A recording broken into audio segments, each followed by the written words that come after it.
নমস্কার দিদি, আমি এক প্রত্যন্ত গ্রাম থেকে এসেছি। আজ আমার জিরো থেকে হিরো হওয়া এবং হিরো থেকে আবারও জিরো হওয়ার কাহিনী তোমাকে শোনাতে এসেছি। দিদি, ছোট থেকে আমার স্বপ্ন ছিল আমি বড় হয়ে টিচার হব, কিন্তু স্কুলের এক্সামে আমি চিটিং করতাম বলে আমাকে সবাই চিটার বলতো। কিন্তু সেই চিটার কি করে টিচার হলো সেই গল্পই আজকে শোনাবো। দিদি, আমার অনেক কষ্টের জীবন ছিল। খাওয়ার জন্য ঘরে টাকা ছিল না, কারণ সব টাকা তো আমরা ব্যাংকে রাখতাম। তো ফাইনালি ব্যাংক থেকে টাকা তুলে ঘুষ দিয়ে অনেক কষ্ট করে ওই চাকরিটা পাই। সবাই ভাবে যে ঘুষের চাকরিতে নাকি কষ্ট নেই, কিন্তু তারা তো জানে না ব্যাংকের লাইনে দাঁড়িয়ে অতগুলো টাকা তোলা কত যে কষ্টের। সেটা দিদি আমি ছাড়া আর কেউ জানে না। তারপর সেই লাখ লাখ টাকা নিজের ঘাড়ে করে বয়ে আনলাম দিদি। আবার সেই টাকা সারা রাত জেগে নিজে গুনে চেক করে নিলাম। দিদি, আপনি বলুন তো অতগুলো টাকা গুনতে কি কষ্ট হয় না? তারপরেও লোকে বলবে আমি নাকি ফোকটে চাকরি পেয়েছি। না ভাই, ফোকটে না, আমাকেও কষ্ট করতে হয়েছে।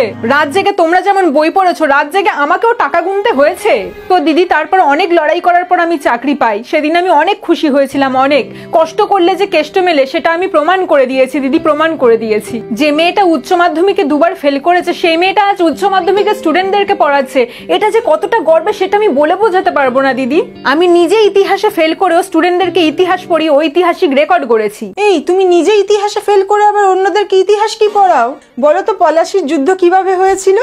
আমার মতো মহান টিচারকে এই সমস্ত তুচ্ছ প্রশ্ন করে বিব্রত করবেন না দিদি। পলাশীর যুদ্ধ কিভাবে হয়েছিল সেটা জানার জন্য, সেটা বোঝার জন্য আমাদেরকে সর্বপ্রথম পলাশ বাগানে যেতে হবে। আমরা সবাই দেখেছি পলাশ ফুলের সৌন্দর্য, আর সেই পলাশ ফুল পছন্দ করতেন এক সুন্দরী রাজকুমারী। তাই রোজ রাজকুমাররা ভিড় করতেন পলাশ বাগানে, কে আগে রাজকুমারীকে পলাশ ফুল তুলে দিতে পারে। আর এই পলাশ ফুল নিয়ে রাজকুমারদের মধ্যেকার যুদ্ধকেই আমরা পলাশীর যুদ্ধ নামে জানি। আচ্ছা বলুন তো দিদি, রবীন্দ্রনাথ ঠাকুর নোবেল কেন পেয়েছিলেন? এটা কোন বাঙালি জানে না? দিদি, আমি একজন টিচার হয়ে এটুকু জানবো না?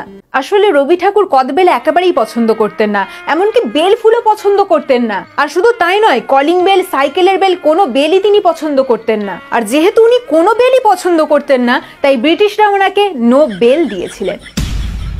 দিদি, এত জ্ঞান নিয়ে আপনি ঘুমান কি করে? আচ্ছা বলুন তো তাজমহল কে বানিয়েছে? আমাদের তাজ হোটেল যে বানিয়েছে সেই তাজমহল বানিয়েছে। তাহলে তাজ হোটেল কে বানিয়েছে? তাজমহল যে বানিয়েছে। আচ্ছা বলুন তো ঠান্ডা যুদ্ধ কবে এবং কেন হয়েছিল? ঠান্ডা যুদ্ধ কবে মানে?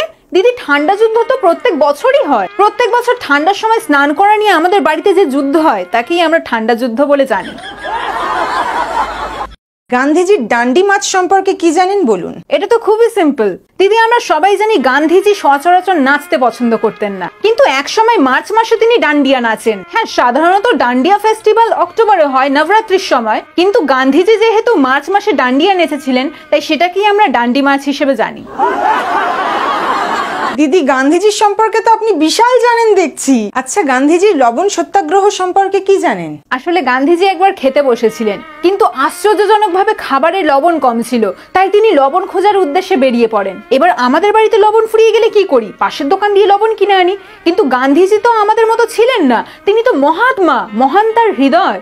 তিনি চাননি সামান্য লবণের জন্য দোকানদারকে বিরক্ত করতে, তাই তিনি লবণ খুঁজতে খুঁজতে নতুন এক গ্রহে পৌঁছে যান, আর সেখানে সত্যি সত্যি লবণ খুঁজে পান।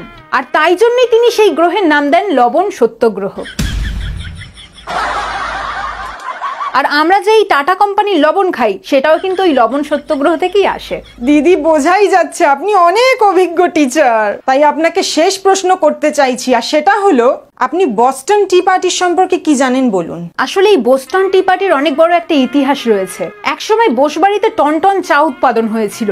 সেখানে black tea, green tea, milk tea, lemon tea সব ধরনের চায়ের ব্যবস্থা ছিল। আর সেই চা পার্টিতে গান্ধীজিও উপস্থিত ছিলেন। আর গান্ধীজি সেই চা খেয়ে এতটাই মুগ্ধ হয়েছিলেন যে বোসবাড়ির চা উৎসবকে তিনি বোস্টন টি পার্টি হিসেবে নামকরণ করেছিলেন।